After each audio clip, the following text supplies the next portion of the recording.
And we're just going to jump right in here. I am very excited to welcome my friend and colleague, Rabbi Emma Gottlieb. Some of you know Rabbi Emma because she has taught here before, or you know her through other channels, like here in Toronto. I see at least one Torontonian in the group.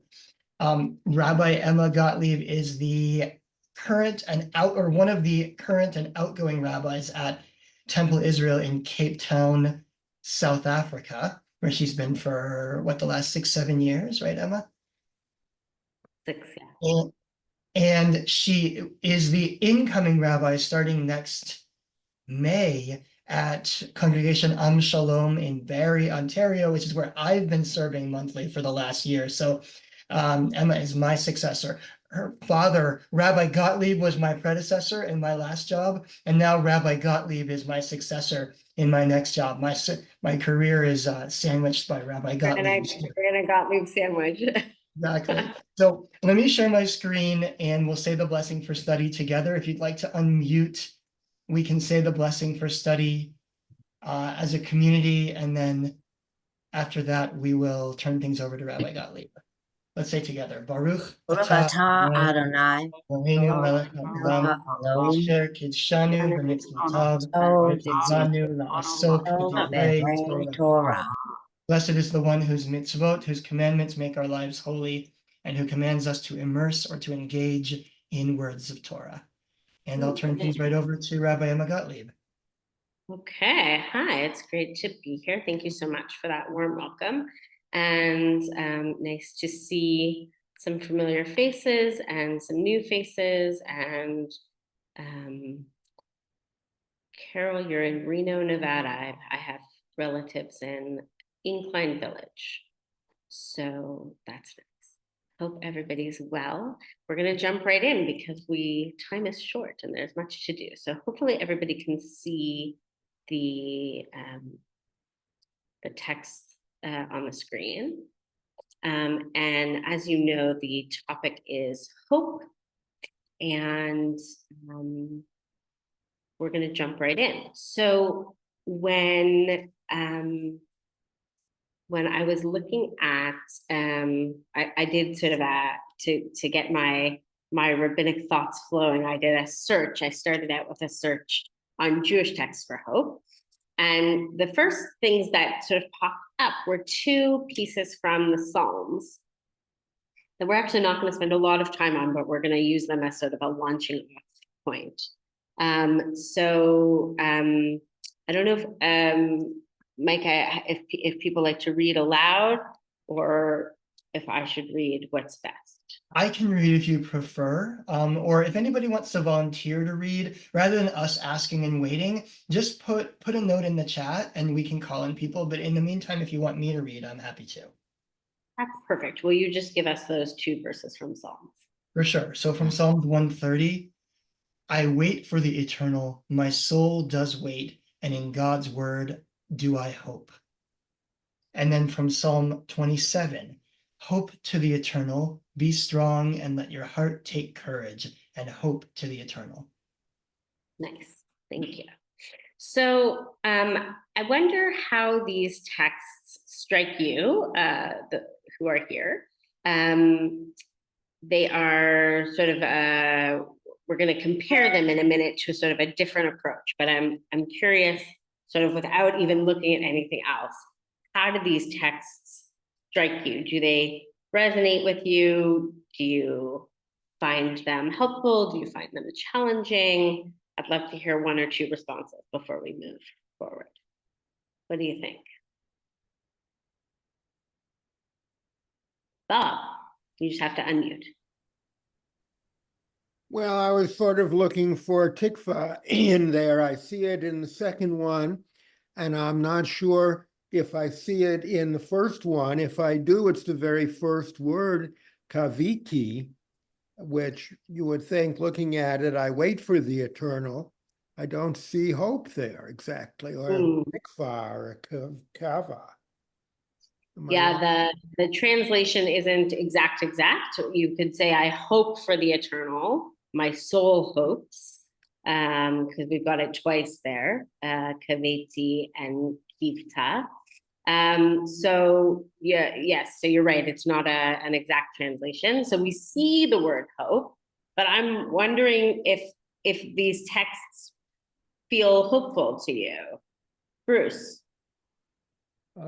It's stunning to me how strongly a connection is made in the text between hope and the eternal.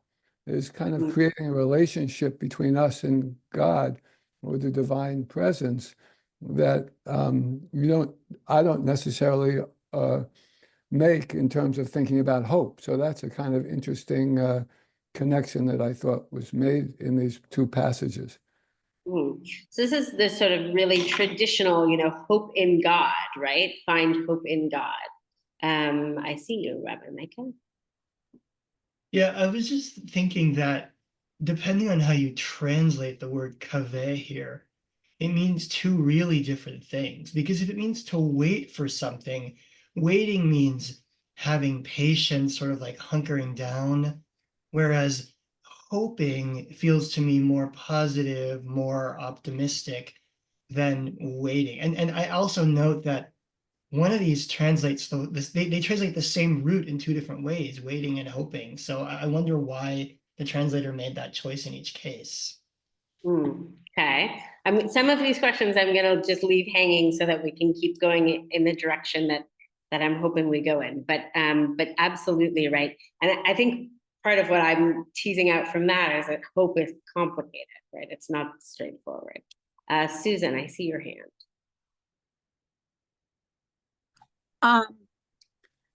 I will wait for the next part. Okay. No problem. I had some ideas, but they've already been said, so I'll just wait. Okay, perfect, no problem. And Carol. I'm having a little trouble with the structure of hope to the eternal.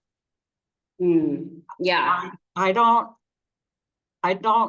get what they're trying to say. Send hope to the, I mean, it's not asking to be given hope. I mean, I don't understand the phrase hope to the eternal does not ring any bell with me. I don't understand it. Yeah, it can be kind of an abstract way of thinking of things.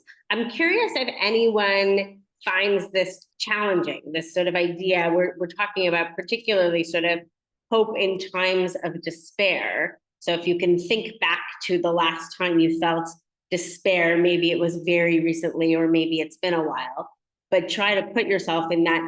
Does the idea of put your hope in God help you, or do you find it challenging? Does anyone find it challenging? Maybe nobody finds it challenging, which is perfectly fine. I'm just curious. Vicky, I see your hand, and then Ingrid, I see you also. Go ahead, Vicky.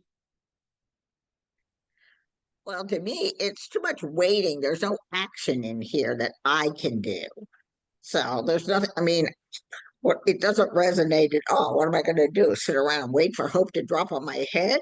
It doesn't resonate. There's nothing action oriented here that I can do. I can pray to God to be strong, but I need the strength. I need the strength to move towards action to bring me hope. Right, absolutely. So, and that's really actually interesting in terms of the grammar that we were noticing before, and the different ways of understanding the verb. So there is this sort of implicit idea here that waiting, that hoping in God may involve waiting and maybe sort of more passive than some of us would like when we feel despair. Sometimes we want to do something. And hoping in God may not feel as active as we want to be. We're going to come back to that. That's perfect. I'm just going to take these other two hands and then we're going to move to the next text. So Ingrid and then Bob.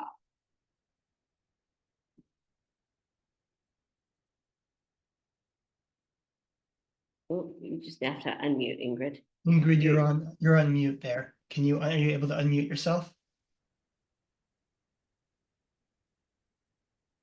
I'm pressing the ask to unmute button. There we go. I'm sorry. I made the wrong icon. I agree with the despair that I've tried everything myself. I'm at a loss for how to continue. So I wait, I stop. and Okay. wait. So that's two sort of different, both valid, right? That sometimes when we feel despair, we want to be active. And sometimes we've done everything. Sometimes we feel despair because we've already done everything we can do. And so we're left waiting. Okay, Bob, last word on this, and then we're going to move to the next piece. Well, part of what I get out of these kinds of studies and what I find hope in, and Rabbi Micah knows this, is looking at a close examination of the text to the extent that I can. So the idea of hope to the eternal seems to be reflected in the Hebrew there. V'kavi el Adoshem. Doesn't that mean to the eternal? And what is the idea behind that? And that's different from waiting here at ground level, hoping. Maybe there's something more elevating to that phrase. Absolutely. Maybe it's more active than we imagine, because hope to, like maybe a better translation would be like direct your hope to God. Point your hope to God, and that there's a more of an active feel maybe to that. So I love that we're really like digging into the literal. We're gonna pull back from this text, and we're gonna look at this text from Micah, the prophet Micah, not the Rabbi Micah. I hope that's okay. And this text, I think maybe will speak to you, Vicky, with the active that it's putting out. So do we have readers? It doesn't look like it. All readers. Yes, Susan has volunteered to read. Great, Susan, go ahead and read this text for us. You have been told, O mortal, what is good and what God requires of you. Only to do justice and to love goodness and walk modestly with your God. Right. Okay, so this is the sort of active text. This is sort of, if we try to distill what Judaism tells us to do down into 3 points, right? These might be the 3 points that we would choose. And Bruce, I see your comment too, similar to what Vicky was saying, that the waiting for God doesn't feel active enough or engaging enough.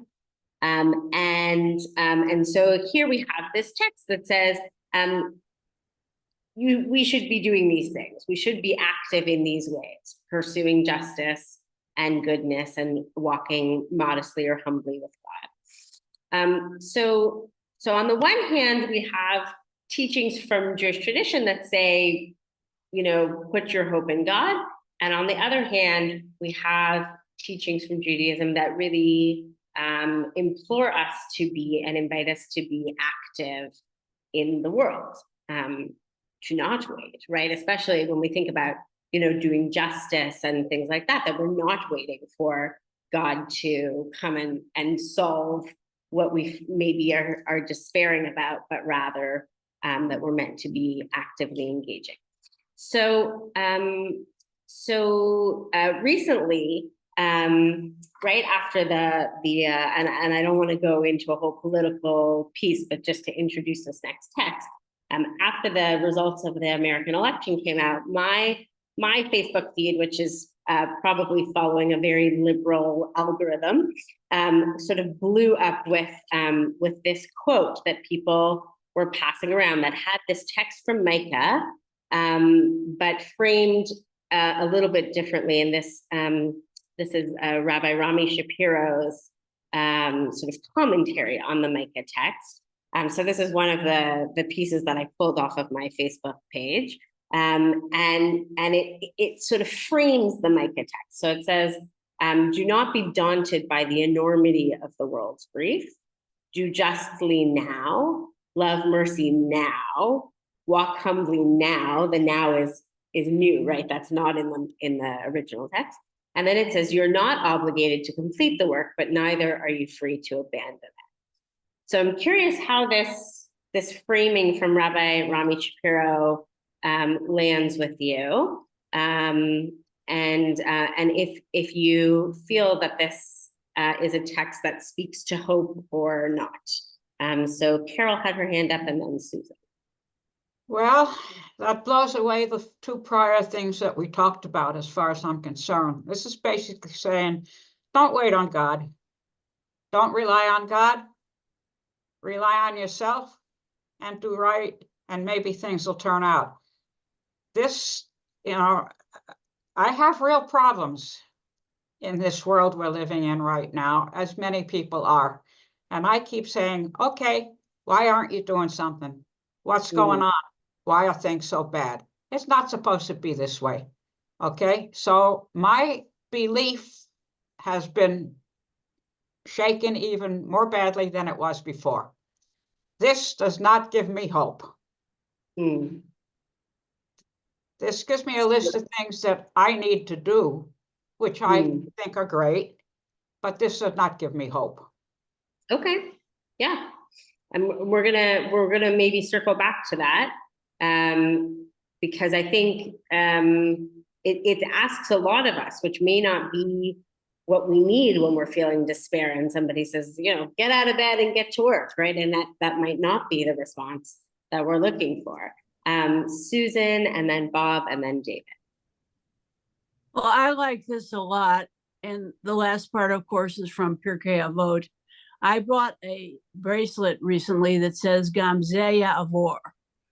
And but what I like is that what I've seen a lot on Facebook is don't just sit around waiting for the worst to happen. Figure out what you can do now in whatever community you find yourself, because every little piece makes a difference. And as Carol says, it's going to be very difficult in the next 4 years, but we can't just pull the covers over our head. We have to act somehow. Yeah. Okay, so you find this helpful, and that it's sort of a reminder of it's empowering, maybe, in a way. Yes, you called out rightly, and we're going to come back to this in a second, that the second part of the Rami Shapiro framing is that he brings in the text from Pirke Avot, the teaching from Rabbi Tarfon, to be in relationship with the teaching from, or the invitation from, the prophet Micah. So Bob, and then David. And I'm also going to check the chat and see. I see that there's some comments here. This too shall pass. I also love this combination of sources in this presentation, and it is the thing that actually gives me hope. And the great contemporary Jewish scholar Robert Reich, former Secretary of Labor, makes this point in his emails every day. Great. Yeah, I think it speaks to a lot of people. David, go ahead. Yeah, thank you, Rabbi Emma. Can you say again what the source of this page? So the source of the text that's in the box here on the screen is from Rabbi Rami Shapiro. He's giving a commentary, or he's sort of reframing these two texts. So the do justly, love mercy, walk humbly is from the prophet Micah that we read previously. And then the text, you are not obligated to complete the work, but you're not free to abandon it or neglect it. That comes from Pirke Avot, from the Mishnah. Okay, thank you. And I recognize that from Pirke Avot. I was going to mention that. That's one reason I raised my hand. But the other reason is, after the election, a friend of a friend texted my friend this message, and I just want to read it. I don't know the name of the person who said it, though. I cannot allow negative energy to influence my goal of leaving a better world to the next generation.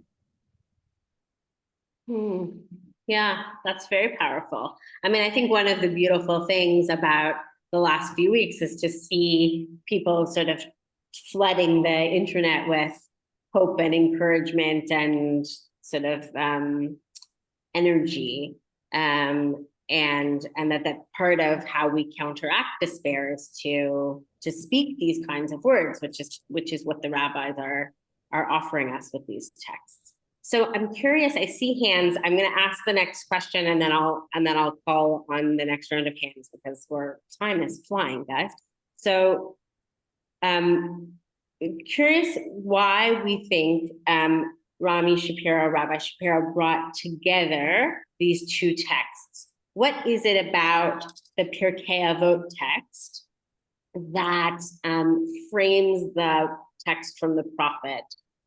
How does it sort of shift what the prophet is saying?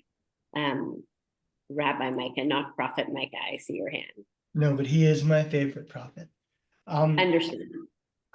This actually relates to what I was going to say anyway.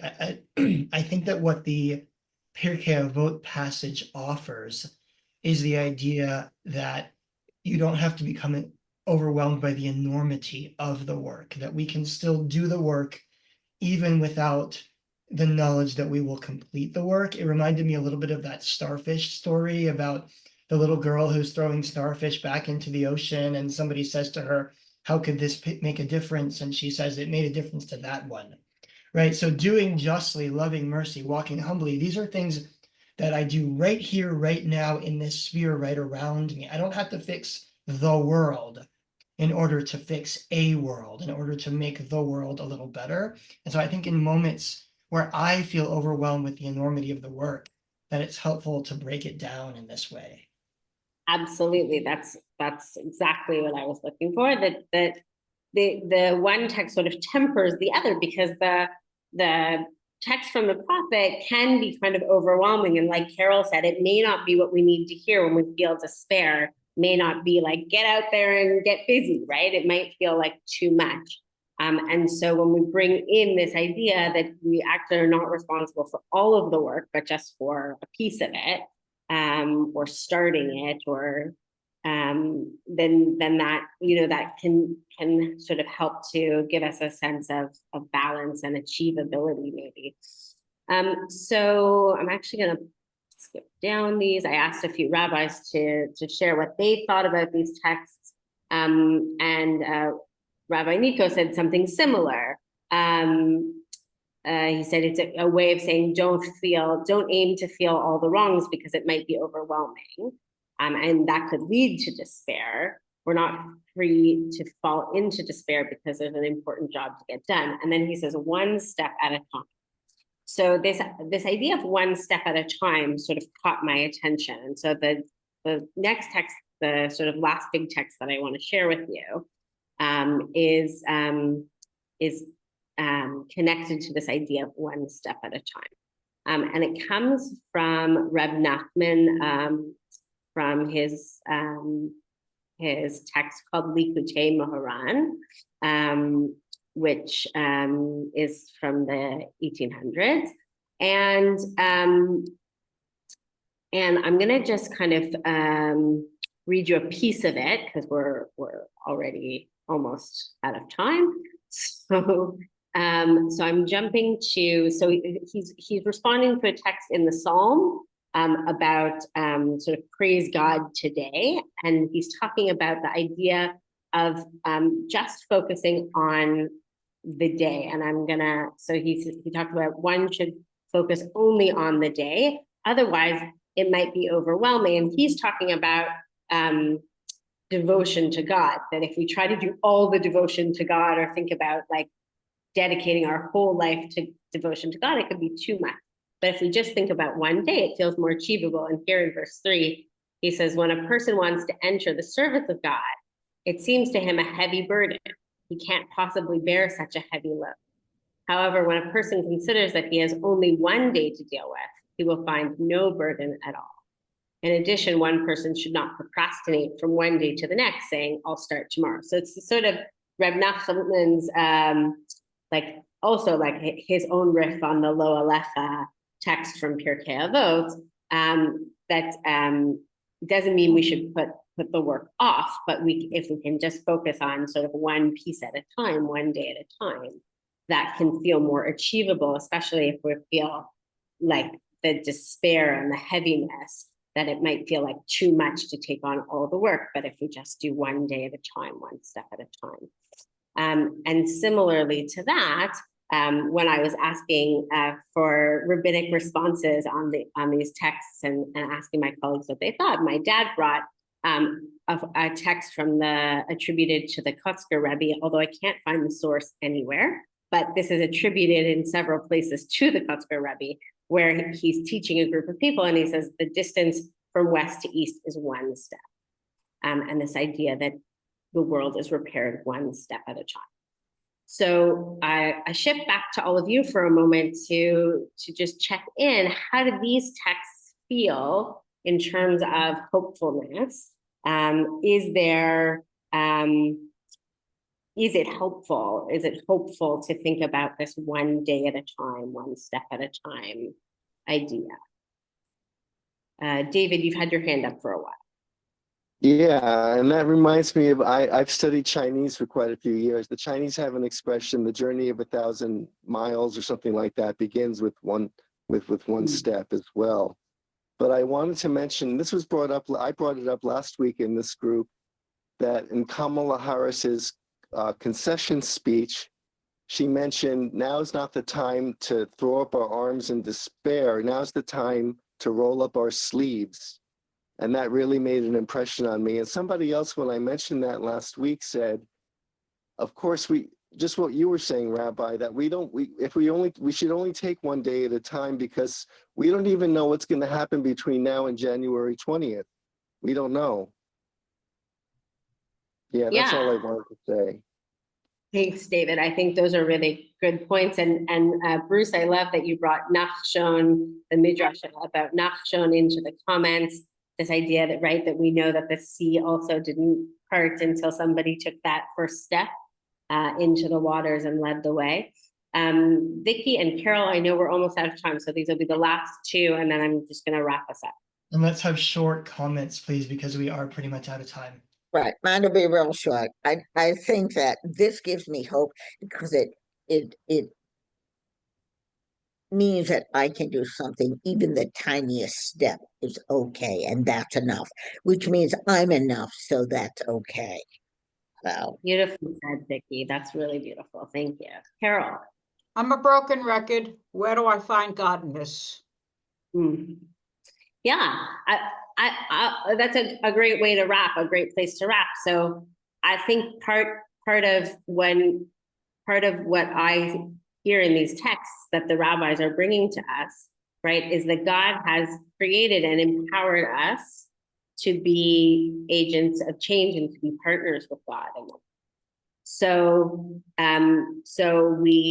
we hope that God will do God's part. Those first texts from the Psalms, we hope, and maybe even sometimes we wait when it feels okay to wait for God to do God's part, but that also we're created to do our part. And if it doesn't seem like God is doing God's part right now, or that maybe it's taking longer than we need, that Judaism says, get active, and that Jewish tradition says, but don't take it on all at once. Take it on one piece at a time, one step at a time, one day at a time, and know that if each of us is doing our piece, if each of us is taking our obligation seriously and doing our piece, there'll be enough of us to share the work and to share the load. So I hope that this has brought some hope to you today. And I just want to leave you with this last piece from Reb Nachman of Breslov. It's not exactly directly connected, but I think it's just a beautiful sentiment to end on. He says, if you believe it's possible to break, believe it's possible to heal. So for all of us who are feeling a little bit broken, I offer you this hope that healing is possible, and we can work together to make it happen. Thank you. Let me say thank you to Rabbi Emma Gottlieb for this beautiful teaching. Thank you to everybody for being here and for your participation in this discussion. We are off next week. For those who are celebrating, we'll wish you a happy Thanksgiving, and we'll be back here in 2 weeks with Rabbi Rachel Bregman. Thanks again, everybody. Take care.